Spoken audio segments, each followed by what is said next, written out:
Hello everyone, welcome to the commerce achiever platform. आज के session से हम कंटिन्यू कर रहे हैं हमारा इकोनॉमिक्स का लर्निंग कंटेंट। आपको हिंदी और इंग्लिश दोनों ही मीडियम में मिलेगा। ये कंप्लीट सीरीज चल रही है हमारी इकोनॉमिक्स की। तो आज हम जो टॉपिक डिस्कस करने वाले हैं प्रोडक्शन चैप्टर से प्रोडक्शन फंक्शन। ठीक है, तो प्रोडक्शन फंक्शन को समझने के लिए आपको ये पता होना चाहिए कि प्रोडक्शन क्या है और फैक्टर्स ऑफ प्रोडक्शन क्या होते हैं। अगर आपने वो सेशन नहीं देखे हुए हैं तो मे बी वो आपको .1% भी वैल्यू एडिशन दे दे, तो आप उन सेशंस को एक बार क्विकली रेफर करेंगे। तो प्रोडक्शन फंक्शन के लिए हमने जब समझ लिया कि प्रोडक्शन होता है, ठीक है, और आपने फैक्टर्स ऑफ प्रोडक्शन को समझ लिया है, आज हम इसी पर्टिकुलर सेशन में जो कॉब डॉगलस का प्रोडक्शन फंक्शन है वो भी डिस्कस करेंगे। ठीक है, तो प्रोडक्शन फंक्शन के लिए हमने कहा आपको क्या, हम अगर कोई भी चीज प्रोड्यूस कर रहे हैं, फॉर एग्जांपल अगर हम शर्ट को या कोई भी क्लोथ आपका जो है मैन्युफैक्चर होता है फाइनल प्रोडक्ट, उसके पीछे क्या लगता है, आपके जो टाइप्स ऑफ क्लोथ है, जिस क्लोथ से वो पर्टिकुलर प्रोडक्ट बन रहा है। घर का एग्जांपल ले ले, कोई भी अगर सब्जी बनती है या कोई भी फाइनल जो आपके सामने वेजिटेबल आती है जिसको आप खाते हैं एज अ एंड मील, उसको बनाने के लिए क्या होता है, आपका गैस लगता है, लेबर लगता है, ठीक है, और क्या है आपके जो है स्पाइसेस लगते हैं। We include different types of input and हमारे पास फाइनल रिजल्ट में क्या आता है उसे हम बोलते हैं आउटपुट। ठीक है, तो प्रोडक्शन क्या हुआ, प्रोडक्शन प्रोसेस जैसे आप ये देख सकते हैं, आपके सामने के एग्जांपल है जहाँ पे हम एक क्लोथ का यूज करके उसका फाइनल प्रोडक्ट बनता है। तो प्रोडक्शन फंक्शन कहना क्या चाहता है, प्रोडक्शन फंक्शन ये कहना चाहता है कि भाई जो भी हम इनपुट ले रहे हैं उससे कुछ आउटपुट आएगा, यानी जो भी इनपुट है और आउटपुट है इनका आपस में रिलेशनशिप है। हमने कई बार सुना कि ऑयल की क्राइसिस होने वाली है, गोल्ड धीरे धीरे क्राइसिस स्टेज पे आएगा, तो क्या है, ये जो रिसोर्सेस स्कैर है, लिमिटेड अवेलेबल है, ठीक है, उसका इनपुट कैसे करना है, कैसे वाइबल यूज करना है, इसलिए गवर्नमेंट रूल्स एंड रेगुलेशंस आ जाते हैं। ठीक है, तो प्रोडक्शन फंक्शन हमें ये बताना चाहता है कि भाई जो भी इनपुट हम ले रहे हैं और आउटपुट जो हम फिजिकली प्रोड्यूस करेंगे उस पर्टिकुलर इनपुट को यूज करके उन दोनों का आपस में रिलेशनशिप क्या है। ठीक है, सो आई बिलीव ले लैंग्वेज में आपको क्लियर हो गया। प्रोडक्शन फंक्शन नाम खुद बोल रहा है कि ये एक फंक्शन है। ठीक है, जो चीज हम प्रोड्यूस कर रहे हैं उसका कुछ फंक्शन है। फंक्शन क्या है, इनपुट और आउटपुट का फंक्शन है। ठीक है, सो चलिए एक बार क्विकली रीड करते हैं, फिर फर्दर डिस्कस करेंगे प्रोडक्शन फंक्शन के बारे में। Production function is the functional relationship. Point to be noted, it has a functional relationship between the physical input and physical output. When we talk about the physical input, these are factors of production that we have already discussed: the land, labor, capital, and entrepreneurship. And the physical output, it may be a quantity of goods or quantity of services produced. Okay, so what is a production function? It is a functional relationship, ठीक है, input और output के बीच में। तो इसका जो mainly formula लेकर के आपको में बहुत सारे लोग मिलते हैं, मुझे वो ये याद कर रहे हैं, याद नहीं, बिल्कुल आसानी से समझना है। Q is the function of L and K. ठीक है, Q is equal to F L and के।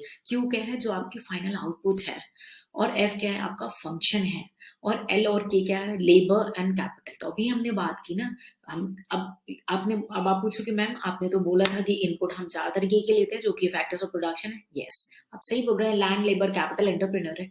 But in most of the scenario में केवल 2 फैक्टर्स कॉमन देखे गए हैं, इसलिए इसे एक रूल मान लिया गया है और इसे एक फॉर्मूले में कन्वर्ट किया गया है। बाकी जो 4 टोटल 4 फैक्टर्स हर एरियाज में एप्लीकेबल नहीं होते, बट ये 2 कॉमन फैक्ट है, इसलिए इनका एक फॉर्मूला क्रिएट किया गया। सो Q इज ए क्वांटिटी जो आपका आउटपुट निकल रहा है, ये किसका फंक्शन है, F is the function, L और K का L यानी लेबर आपका, और K यानी कैपिटल। ठीक है, so we can write down the production function as Q is equal to F L and K। I believe अगर अब तक आप इस फॉर्मूले को याद कर रहे थे, आज आपको इसको अंडरस्टैंड कर लेना है। कोई क्वेरी है ना तो अपने साथ लेके ही जाना है, उसे पूछ के क्लियर कर लेना है। So production function explain the utmost quantity of output that can be manufactured by using different combination of these two input as a factor of production, which is labor L and capital K। ठीक है, सो I believe यहाँ तक आपको काफी अच्छी conceptual clarity हो चुकी होगी। तो क्या ऑब्जेक्ट है, क्यों आया ये प्रोडक्शन फंक्शन, क्या मतलब है, हमें तो पता है ना इनपुट आउटपुट को, तो इसको डिफाइन किया गया प्रोडक्शन फंक्शन के थ्रू। और प्रोडक्शन फंक्शन का मेन जो इसके पीछे ऑब्जेक्टिव रहा कि भाई जो आउटपुट प्रोड्यूस्ड हो रहा है उसको कैसे मैक्सिमाइज करें with the limited amount of input से। ठीक है, तो उनका फोकस था कि इन सेट का एक मैक्सिमम यानी एक ऑप्टिमम लेवल ऑफ जो है प्रोडक्शन फंक्शन क्रिएट हो इनपुट और आउटपुट के रेशियो में। ठीक है, production function is the maximum set of output that can be produced with a given set of input.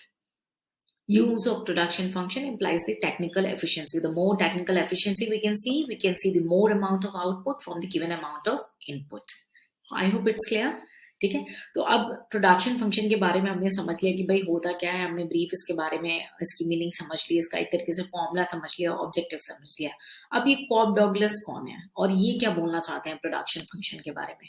तो कॉब डॉगलस 1928 में हमारी जो अमेरिकन में ये हमारे दो इकोनॉमिस्ट थे, Charles Cobb and Paul Douglas, इन्होंने प्रेजेंट किया अपना व्यू कि भाई जो प्रोडक्शन आउटपुट है, ठीक है, ये कितना लेबर और फिजिकल कैपिटल यूज्ड हो रहा है, उससे ही आउटपुट का पता चलता है। दो इन्होंने चारों फैक्टर्स को स्टडी किया, बट इन्होंने बोला ये दो फैक्टर यूनिवर्सली एप्लीकेबल है हर सेक्टर में, ठीक है, लेबर एंड फिजिकल कैपिटल, ठीक है। तो कॉब डॉगलस प्रोडक्शन फंक्शन है, क्योंकि दो इकोनॉमिस्ट थे, दोनों ने मिल करके अपना ये आइडिया इसमें पुट किया, तो इसलिए इसका नाम हो गया कॉब डॉगलस प्रोडक्शन फंक्शन।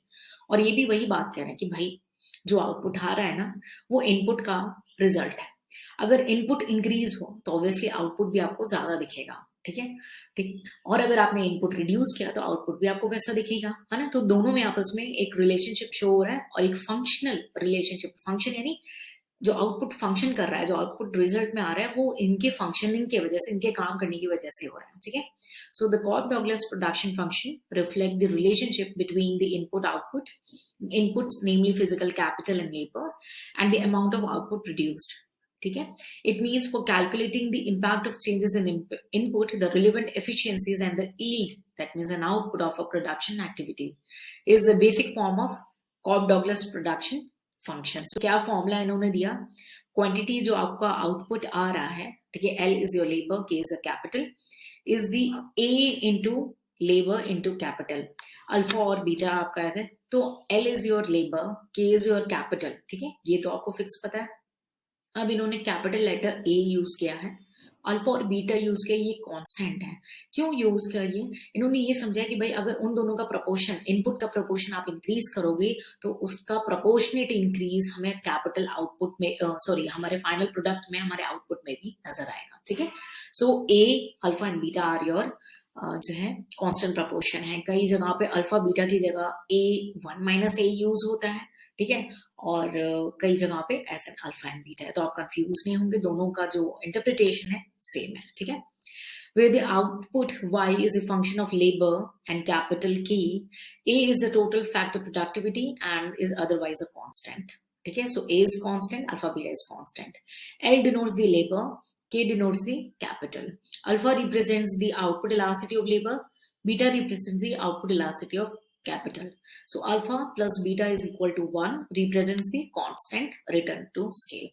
यहाँ पे वरीड नहीं होना है, यहाँ पे अभी हमें कुछ हमारे जो कॉन्सेप्ट्स हैं, जहाँ पे हम ये समझेंगे कि ये जो कॉब डॉगलस का जो प्रोडक्शन फंक्शन है, ये क्या बता रहा है कि भाई आउटपुट इंक्रीज हो रहा है मानी एक्स टाइम पे, ठीक है, तो इनपुट भी इंक्रीज हो रहा है उसकी प्रोपोर्शनेट में, तो उसे बोलेंगे कांस्टेंट रिटर्न टू स्केल।